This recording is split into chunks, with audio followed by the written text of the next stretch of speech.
नमस्कार दोस्तों, मैं Arvind Yadav APS classes Kudwar Sultanpur special biology आप सभी के सामने एक बहुत बड़ी अपडेट्स निकल कर के सामने आ चुकी है।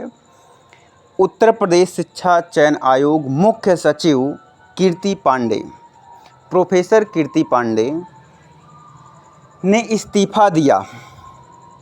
अब इस इस्तीफ़े का कारण क्या हो सकता है? आखिरकार ऐसी क्या मजबूरी आ गई जिन्होंने इतने समय में पद ग्रहण किया या इनको पद दिया गया? 2 साल लग गए शिक्षा चयन आयोग बनने में।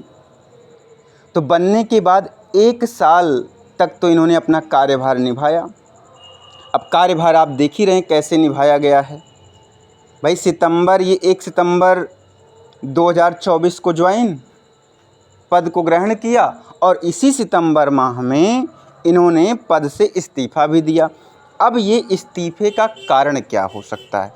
क्या कीर्ति पांडे सरकार को लेकर के काफ़ी चिंतित थी, सरकार के दबाव में थी, या क्या मामला था? ये आप भी अच्छे से समझ पा रहे हैं, क्योंकि कीर्ति पांडे जी ने अपने कार्यकाल में कोई ऐसा काम नहीं कर पाई जिससे उनकी सराहना की जाए या वो लोगों की दुआएं पा सकें, अभ्यर्थियों की कुछ।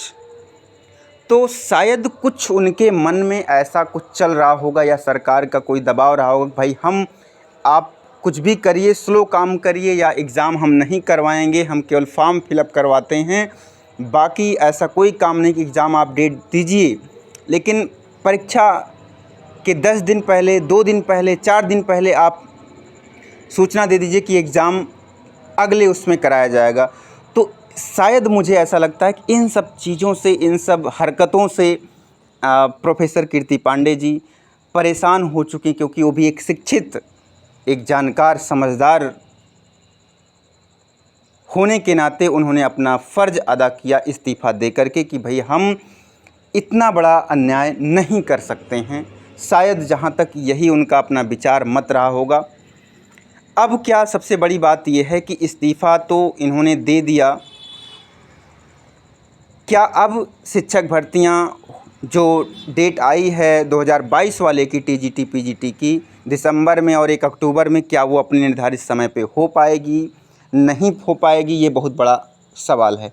जबकि उस सूचना में, उस त्यागपत्र में ये साफ साफ मेंशन है कि कीर्ति पांडे जी के इस्तीफ़े के बाद जो वैकल्पिक मुख्य व्यक्ति हैं, वहाँ पर सदस्य जो हैं, वो एग्ज़ाम या सारा कार्यभार वो उनके ज़िम्मे रहेगा। तो अब आप ये बताओ कि जो किया, जो पावर में था, तो अब कैसे